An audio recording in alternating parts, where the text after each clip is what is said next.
kasaysayan ng pelikulang Pilipino, iilang pangalan ang nag-iwan ng markang sindiwa at singlalim ng kay Fernando Poe Jr. Higit pa sa pagiging isang aktor, siya ay naging isang institusyon, isang kultural na phenomenon na ang anino ay patuloy na humuhubog sa kamalayan ng sambayanan. Ang kanyang pangalan ay naging kasing kahulugan ng katapangan, katarungan, at pagiging kakampi ng mga naaapi. Subalit sa likod ng imaheng ito na binuo ng daan-daang pelikula at ng isang maingay na karerang pampulitika, nananahan ng isang katauhang mas masalimuot, mas tahimik. At para sa marami, ay nananatiling isang misteryo. Ang dokumentong ito ay isang pagsisiyasat sa buhay ni Fernando Poe Jr. Hindi upang magdagdag ng mga bagong haka-haka, kundi upang ayusin at palalimin ang naratibong kilalanan ng marami gamit ang mga piraso ng impormasyong naiwan sa publiko. Kabanata 4 ang simula ng isang alamat. Isinilang si Ronald Allen Kelly Poe noong ika-20 ng Agosto 1939 sa Maynila, sa isang pamilyang ang dugo ay nananalaytay na sa industriya ng pelikula. Ang kanyang ama, si Fernando Poe Sr., ay isa ng tinitingalang aktor at producer noong kanyang kapanahunan. Dahil dito, namulat si Poe sa liwanag ng mga ilaw, produksyon at sa amoy ng celluloid film. Ang daigdig ng pelikula ay hindi naging banyaga sa kanya.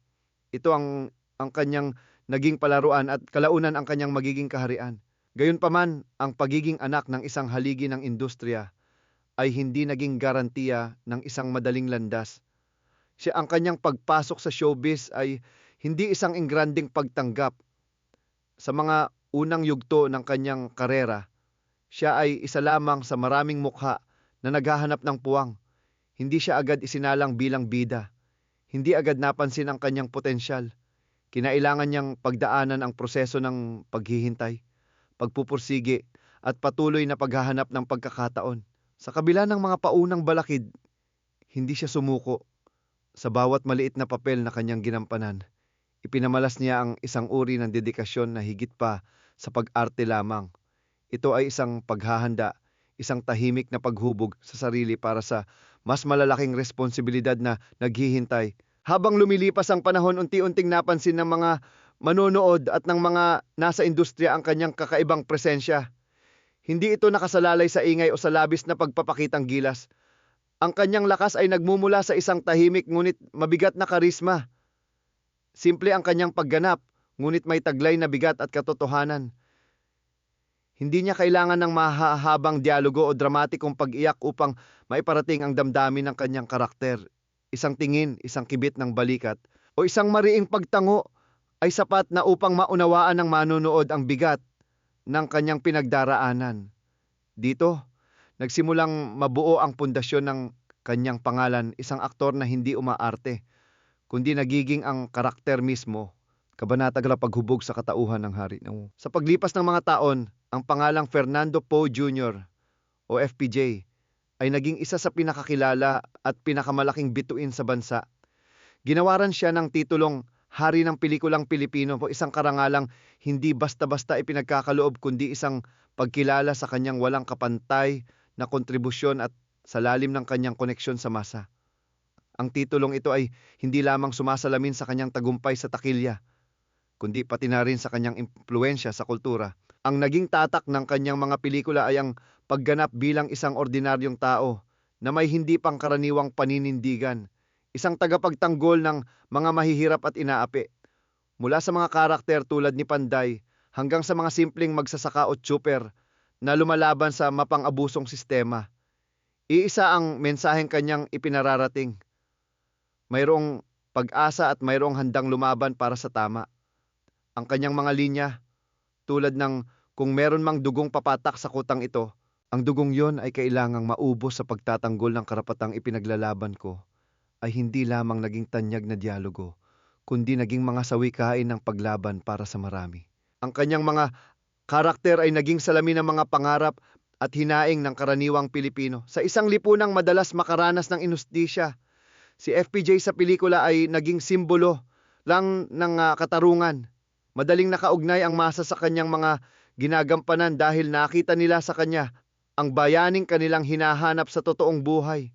Hindi nagbago ang kanyang imahe sa paglipas ng panahon. Habang ang ibang mga artista ay sumubok ng iba't ibang papel, nanatili siyang tapat sa kanyang identidad bilang isang tahimik na bayani.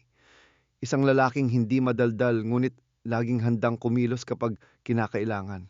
Ang kanyang impluensya ay hindi natapos sa kanyang sariling karera. Bilang isang producer, binuksan niya ang pinto para sa maraming iba pang artista.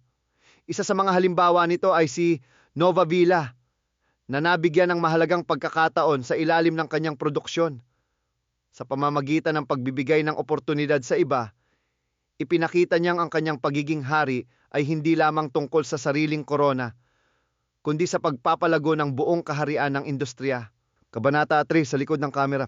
Sa kabila ng kanyang napakalaking kasikatan, nanatiling isang pribadong individual si Fernando Poe Jr. Ang kanyang personal na buhay ay maingat niyang inilayo sa matalas na mata ng publiko.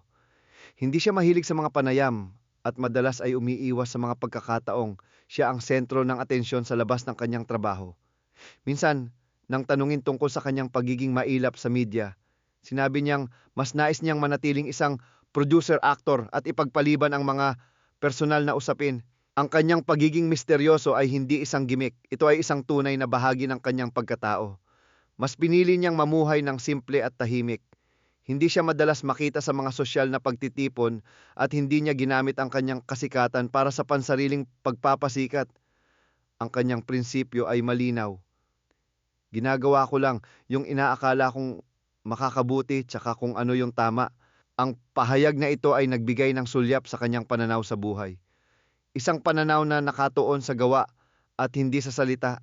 Ang kanyang relasyon sa kanyang asawa, ang kapwa-artista na si Susan Roses, ay isang testamento sa kanyang pagnanais para sa isang pribadong buhay. Ang kanilang pagsasama ay matatag at malayo sa kontrobersya. Walang ingay, walang drama. Isang relasyong binuo sa paggalang at pagmamahal na hindi kinailangang isa publiko upang maging totoo. Sa loob ng maraming taon, nanatili silang magkasama, isang haligi ng katatagan sa gitna ng magulong mundo ng showbiz. Ang katahimikang ito sa kanyang personal na buhay ay lalong nagpatibay sa kanyang imahe sa publiko.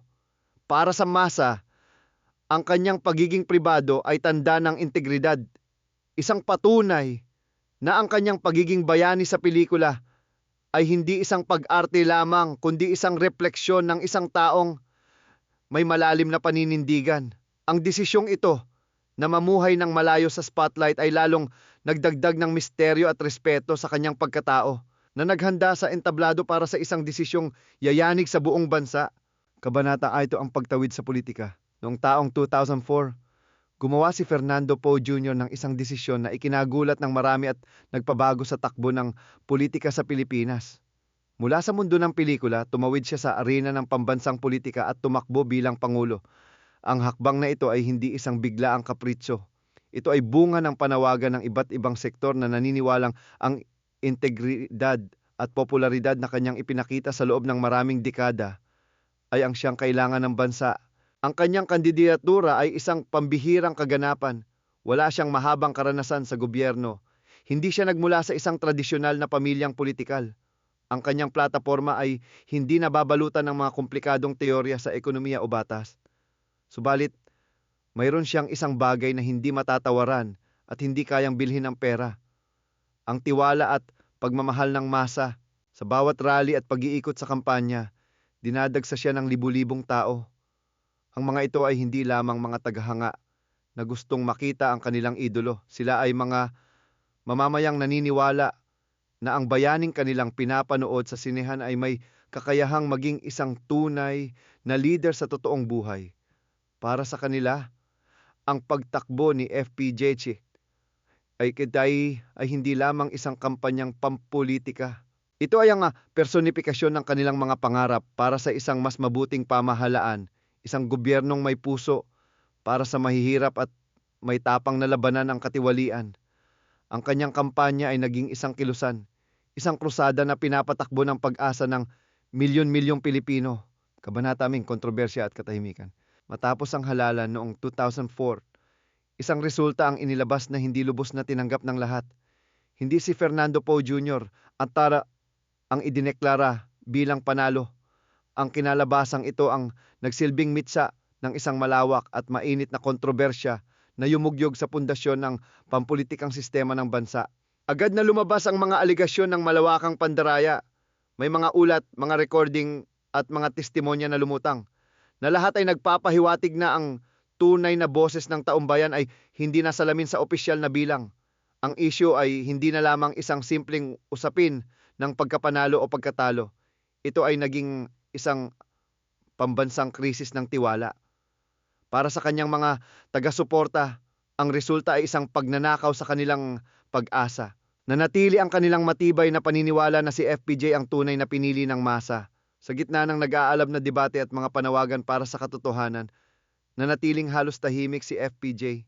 Walang malalaking pahayag sa media, walang agresibong pag-atake sa kanyang mga katunggali, at walang mga mapanirang salita.